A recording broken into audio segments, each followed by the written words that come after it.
আসসালামু আলাইকুম ওয়া রাহমাতুল্লাহি ওয়া বারাকাতুহু।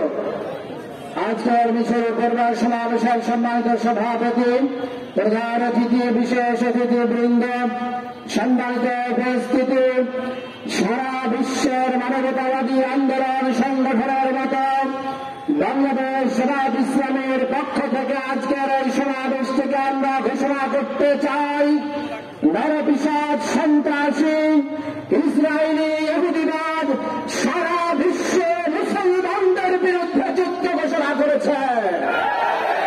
আমরা সবাই ফিলিস্তিনি, আমরা সবাই মুসলিম। মুসলমানদের শরীরে রক্ত থাকতে ফিলিস্তিনদেরকে আমরা নির্ভয় হতে দেব না। ফিলিস্তিন আমাদের অহংকার, গাজা আমাদের পতাকা, মসজিদে আকসা আমাদের কেন্দ্র।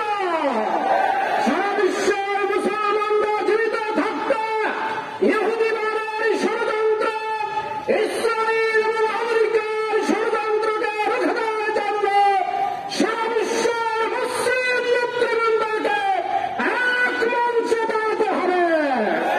সামনের দিনের সকল আন্দোলন সংগ্রামে মুসলমানদের বিরুদ্ধে ষড়যন্ত্রের প্রতিবাদে চাঁপাইনবাবগঞ্জের সকল স্তরের মানুষকে এক কাতারে দাঁড়াতে হবে।